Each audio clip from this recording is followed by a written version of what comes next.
Demon Emperor Kabanata 669. Nagpapatuloy. Ang aking kaluluwa na ang panaginip na paru-paro. Ipinapadala ko ang mga tao sa isang bangungot at ako ang may kontrol ng lahat sa kanilang panaginip.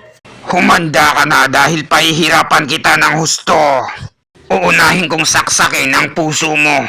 Humanda ka na ngayon, tarantado ka. Dahil unti-unti kitang papatayin. Ipaparanas ko sa iyo ang pinakamasakit na parusa. Ha ha ha ha.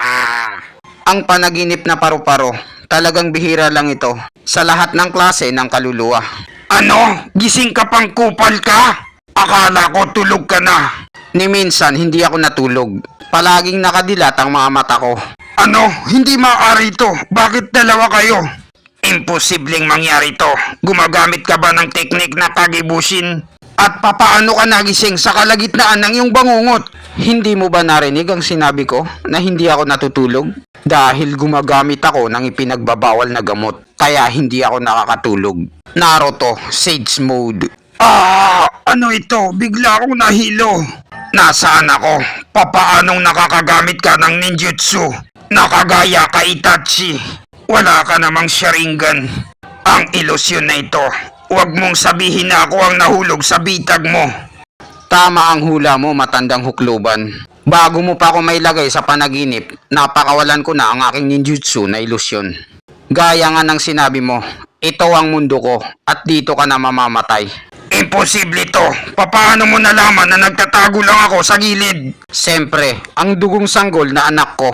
Nakita ka na niya bago ka pa makapagtago. Kaya pagdating ko rito, sa simula pa lang, lahat ng nangyayari ay puro ilusyon. At saka hindi mo na to kailangan malaman pa. Matandang lolo, kahit gaano pa kalakas iyang panaginip mo, wala itong kwenta kapag hindi mo mahanap ang target mo. Dito sa sarili kong mundo, malabong makatakas ka. Ha ha ha! Anong ginagawa mo sa akin? Lumayo kayo sa akin, mga animal kayo! Ang ginagawa ko lang ay ang gusto mong gawin sa akin. Papahirapan kita hanggang mamatay ka. Sa loob ng ilusyon na to. Ha ha ha ha! Napakatapang ng apog mo na pumatay ng tao dito sa lugar ng dalawang dragon ni Mang Kanor. Bakit? Bawal ba? At ikaw lang ang pwedeng gumawa nun? Dahil gusto mo kong mamatay, ibabalik ko sa'yo ang gusto mong mangyari. Matandang hukluban, matitikman mo ngayon sa buong buhay mo kung papaano lapain ng 1,000 dragon.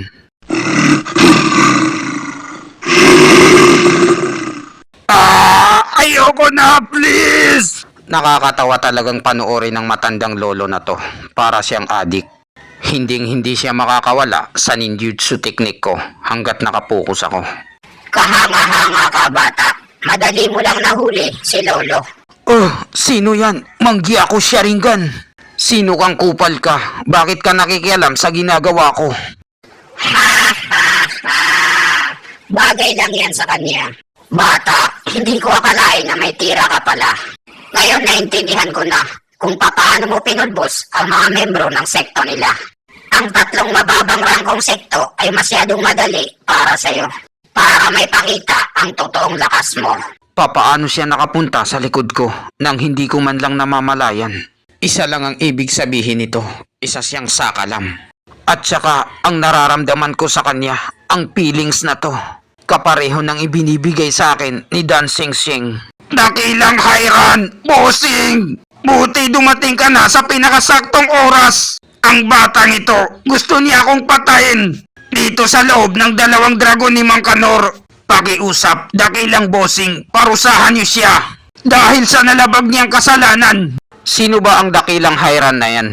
Napakabobo mo talaga! Tanginang bata ka! Katapusan mo na ngayon! Dahil hindi mo kilala ang dakilang bossing na si Hairan! Isa siya sa 2 dakilang dragon ni Mang Kanor. Ang pinakamalakas na masamang cultivator sa buong kanlurang lupain. Ang dakilang bossing na si Hairan. Ano? Isa pala siyang bossing? Isa siya sa kagalang-galang na dakilang dragon. Bata, huwag kang matakot sa akin. Hindi ako nangangagat.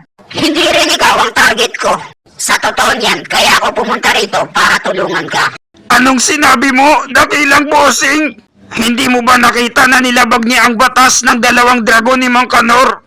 Papaanong siya ang gusto mong tulungan? Tumahimik ka dyan, Kupal. Ginagawa mo ba akong tanga, matandang lolo? Ba't ka nanghuli ng mga babae at isinakay mo sa puting van? Di ba tapos na ang kasong ito? Ang aksidenteng nangyari kahapon ay napagdesisyonan na sa hukuman. Pagkatapos ngayon, nilabag mo ang batas ng 2 dragon ni Mang Kanor. Gumawa ka ng sarili mong desisyon. Tarantadong bobo, wala kang galang sa batas. Kahit may hina lang kayo na sekto, iginagalang namin kayo. Ayaw namin kayong apakan, pero wala kayong galang sa amin. Pero bossing, hayaan mo muna akong magpaliwanag. Oh! Marami ka pang sinasabi. Sinabihan na kita na tumahimik ka. Tapos ayaw mo pa rin tumigil, dumadakdak ka pa rin. Imposible, napakabilis ng tirang yon. Patay na agad si matandang lolo. Isa kang kahanga-hanga. Sa murang edad mo pa lang ay napakalakas mo na. Maswerte ang kanlurang lupain dahil dito kay pinanganak. Mas magaling ka pa sa pinalayas naming mag-aaral.